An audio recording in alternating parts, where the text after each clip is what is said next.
അപ്പൊ ഇന്ന് പ്രധാനപ്പെട്ട രണ്ട് മത്സരങ്ങളായിരുന്നു. ഡബിൾ ഹെഡർ ആയിരുന്നു. 3:30-ത്തെ മത്സരം രാജസ്ഥാനും ലക്നൌവും. നമ്മുടെ രാജസ്ഥാന്റെ ഫാൻ ഇവിടെ ഉണ്ട്. രാജസ്ഥാന് ഭയങ്കര സന്തോഷമുള്ള ഒരു ദിവസം തന്നെയാണ്. പ്രത്യേകിച്ച് സഞ്ജു സാംസന്റെ എല്ലാ ആരാധകർക്കും ഒരു വലിയ സന്തോഷമുള്ള ഒരു ദിവസം തന്നെയായിരിക്കും. കാരണം വലിയൊരു തിരിച്ചുവരവാണ് സഞ്ജു സാംസൺ കാഴ്ചവെച്ചത്. നല്ലൊരു വിജയമായിരുന്നു. പറയൂ കെവിൻ, പറയാം എങ്ങനെ ഉണ്ടായിരുന്നു ഇന്നത്തെ മത്സരം? സ്റ്റാർട്ടിങ്ങില് കുറച്ച് പതുക്കിയാണ് പോയിരുന്നത് കളികളുണ്ടായിരുന്നെങ്കിലും പിന്നെ കുഴപ്പമില്ലാണ്ട് സഞ്ജു സാംസൺ ഫോമിലോട്ട് തിരിച്ചു വന്നപ്പോൾ സഞ്ജു സാംസൺ സ്റ്റാർട്ടിങ്ങിന് കുറച്ച് തട്ടിമുട്ടി കളിച്ചിരുന്നത്. അത് കഴിഞ്ഞ് പിന്നെ കുഴപ്പമില്ലാണ്ടായി. 82 റൺസ്. അതായത് ഈ ശരിക്കും പറഞ്ഞു കഴിഞ്ഞാൽ BCCIക്കൊക്കെ അല്ലെങ്കിൽ ആ മാനേജ്മെന്റിനൊക്കെ ഉള്ള ഒരു തിരിച്ചടിയെ പോലെ നമുക്ക് വേണേൽ പറയാം. കാരണം വേൾഡ് കപ്പ് സ്കോറിലോട്ടൊന്നും സഞ്ജുവിനെ അങ്ങനെ പരിഗണിക്കുന്നില്ല ഇപ്പം. അപ്പം ആ ഒരു സ്ഥിതിയിൽ വെച്ച് ഈ ഒരു പ്രകടനത്തെ എങ്ങനെയാണ് ഇപ്പം നോക്കി കാണുന്നത്? അതായത് ഒരു വേൾഡ് കപ്പ് സ്കോറിലോട്ട് തിരിച്ചു കയറാൻ സഞ്ജു സാംസണിനെ കൊണ്ട് പറ്റുമോ? IPL നല്ലൊരു പെർഫോമൻസ് കാഴ്ചവെച്ചുകൊണ്ട് വേൾഡ് കപ്പ് സ്കോറിലോട്ട് കയറാനുള്ള ഒരു ഇത് സഞ്ജുവിന് പറ്റുമോ? പറ്റും. തുടർന്നുള്ള മത്സരങ്ങളൊക്കെ നല്ലപോലെ കളിക്കും. അവനിൽ എനിക്ക് പ്രതീക്ഷയുണ്ട്. പ്രതീക്ഷയാണ്. ബാക്കിയുള്ളവരുടെ കാര്യം പറയാൻ പറ്റില്ല. ക്യാപ്റ്റൻസി സഞ്ജു സാംസന്റെ ഈ മത്സരത്തിൽ ക്യാപ്റ്റൻസിയും സാറ്റിസ്ഫൈഡ് ആണ് അതിനകത്ത്. അപ്പൊ എന്തായാലും എല്ലാ മലയാളികൾക്കും സഞ്ജുവിന്റെ ആരാധകർക്കൊക്കെ എന്തായാലും ഭയങ്കര സന്തോഷമുള്ള ഒരു ദിവസം തന്നെയാണ്. നല്ലൊരു ഇന്നിങ്സോടെ ഒരു ക്യാപ്റ്റന്റെ ഒരു ഇന്നിങ്സ് കൂടി പുറത്തെടുത്തു. 82 റൺസ്. ഒരു നല്ല പ്ലെയർ ഓഫ് ദി മാച്ചും സഞ്ജു സാംസൺ തന്നെ അല്ലെ? Player of the match Sanju Samson ആണ്. ഇതിനകത്ത് തിരിച്ച് ലക്നൌവിന്റെ ചേസിങ്ങിലോട്ട് വരുമ്പോഴത്തേനും കേരള രാഹുൽ കുറച്ച് സ്ലോ ആയിട്ട് പോയില്ലേ എന്നൊരു സംശയം എനിക്കുണ്ട്. കാരണം 58 റൺസ് 44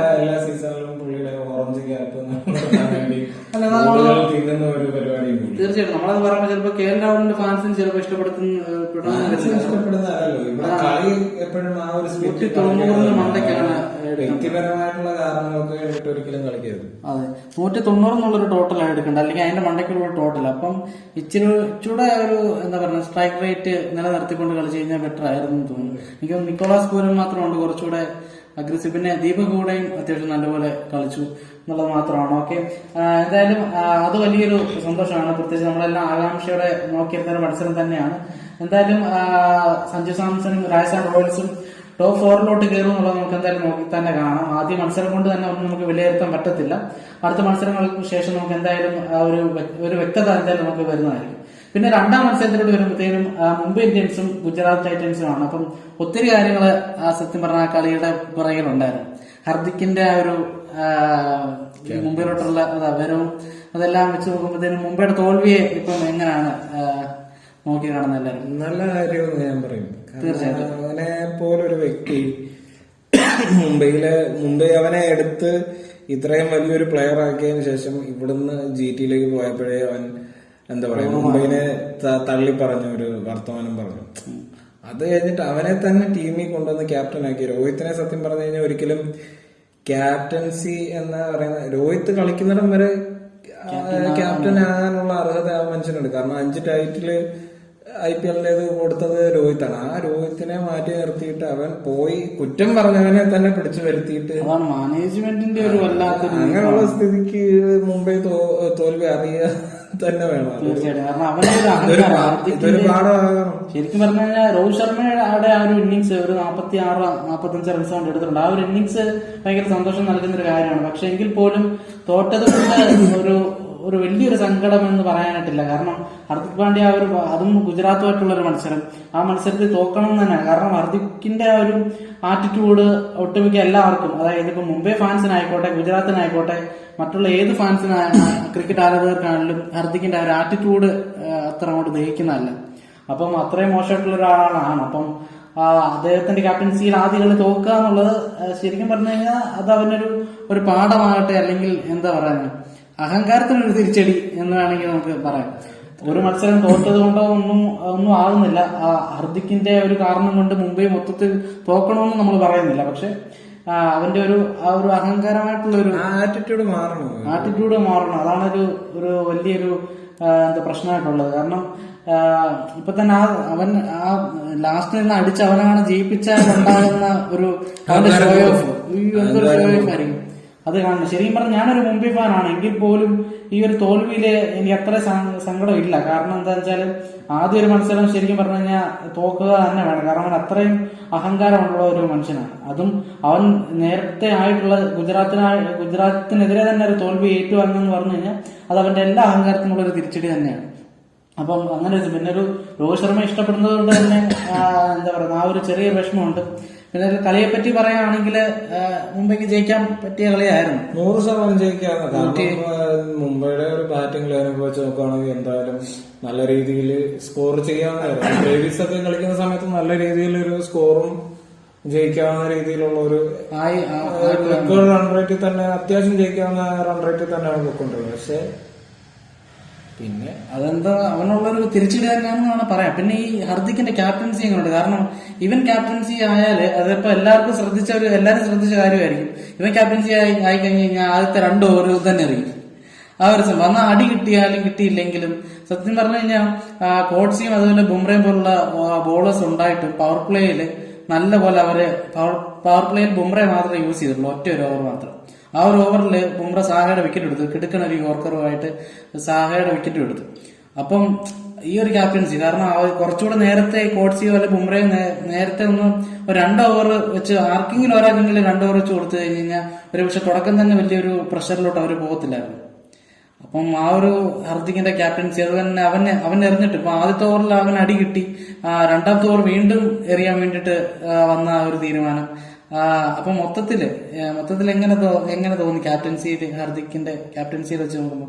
ഹർദിക്കിന്റെ ക്യാപ്റ്റൻസി വെച്ച് നോക്കുമ്പോ ഒരിക്കലും ഇല്ല എന്താ പറയാ, ആന മുക്കുന്നാണ്ടിട്ട് മുക്കരെന്ന് പറയത്തില്ല, അതേപോലെ തോന്നിയുള്ളൂ. ഈ രോഹിത്തിനെ പോലൊരു ക്യാപ്റ്റൻ ചെയ്യുന്നത് വെച്ചിട്ട് ഒരിക്കലും ഹർദിക്കിനെ കൊണ്ട് പറ്റില്ല. ഒന്നാമത്തെ കാര്യം, അവന്റെ കഴിവ് തെളിയിക്കാൻ വേണ്ടിട്ട് വന്നാണെങ്കിൽ അതിപ്പം കാര്യമൊന്നും ഇല്ലാതായിപ്പോയി.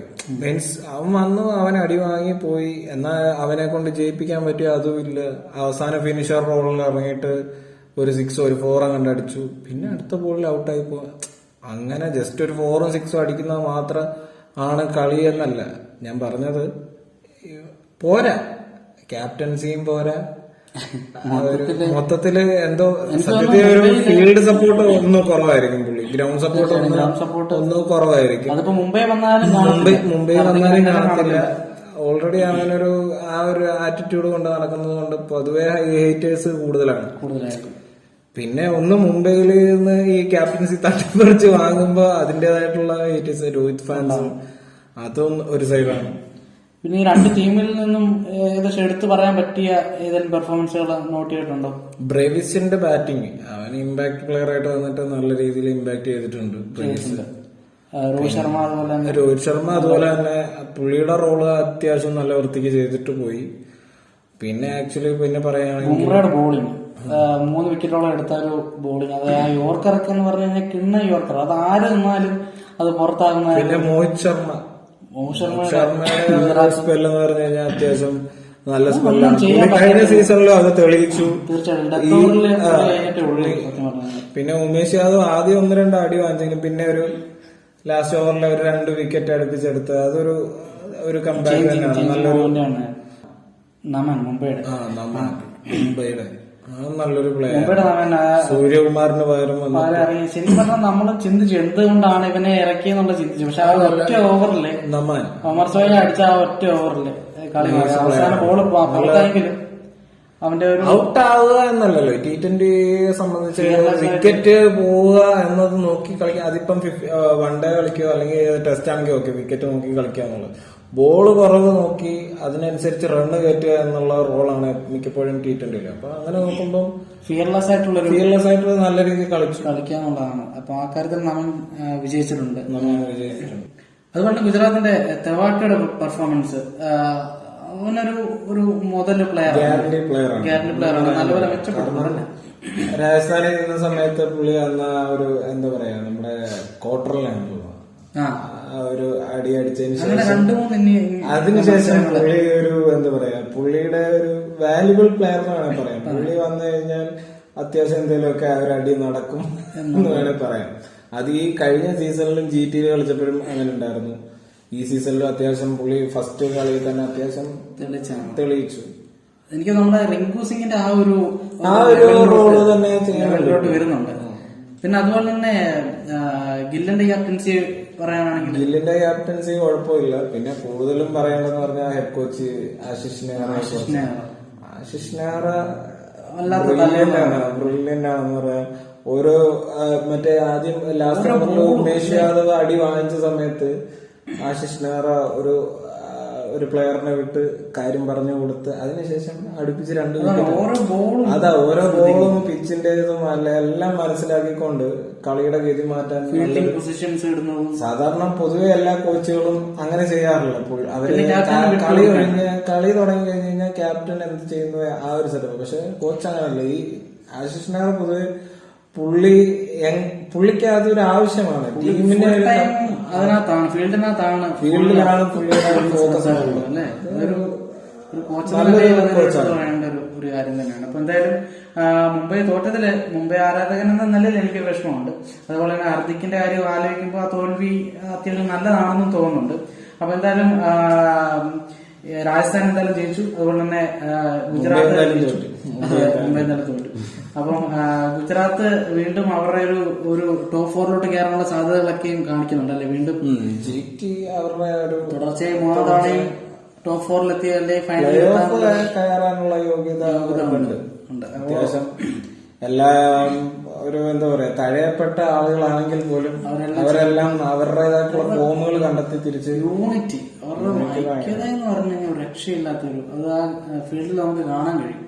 അവരുടെ ആ ഒരു വിക്കറ്റ് കിട്ടുമ്പോഴാണെങ്കിലും എല്ലാവരുടെയും ആ ഒരു കൂട്ടായ്മ ഭയങ്കര ഒരു സംഭവം തന്നെയാണ്.